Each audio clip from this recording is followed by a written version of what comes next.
This is something called a cipollata. You know what cipollata is, right? Yes. Because you've been in Italy. So we get another frying pan out, and why don't we cut up some of these peppers? We just want to chunk these up. Yep. Just chunk up these peppers. You don't want them too small. No. We're going to use this as a topping for a crostini, which are just little toasts that we've put in a little bit of olive oil and browned the bread. Really good bread. I don't mean using, you know, spongy bread. I mean using really good bread. So let me get some olive oil here. We're going to start with some extra virgin in a pan. There's a little extra virgin. Okay, let's dump in our peppers. We're using green peppers for this. And some of these red onions. Now, if we were in Italy, we'd be using something called an onion, a cipolla di Tropea. You know cipolla di Tropea, which you find in Calabria. And that's a small red onion that has a really beautiful looking bulb. You want to give that a little bit of salt and pepper. Yep. And then we need a cover to...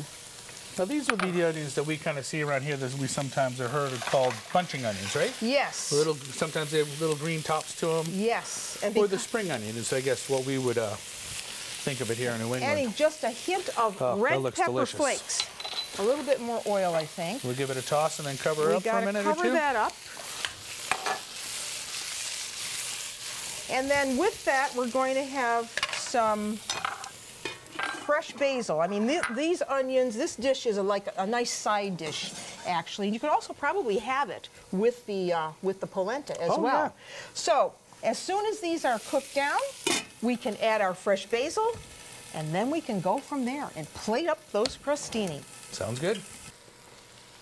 All right, I think those onions are looking great with the peppers. Onions and peppers, what could be more Italian than that? Oh, they look delicious. And then we want a little bit of basil here. So, how would you serve that? I'm going to serve it as a crostini. I think that sounds wonderful. So, we just browned up some slices of bread. You want to use a really good bread.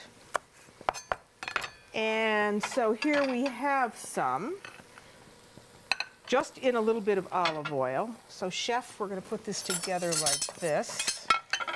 Here's our dish. We're going to put our little slices right there. And then, let's see. You want to top them? Yep, and then we'll finish them with some basil? Yeah, we're going to finish them with basil and a little bit of olive oil. So here's a little chiffonade that I made of fresh basil.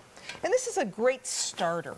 Or you could eat this without the bread as a side dish, right? Oh, yeah. To chicken, roast chicken, or lamb, pork, this would be... or peppers and onions and sausage. Oh. This is beautiful. And if you can get the red onions, get them because they're sweeter in flavor.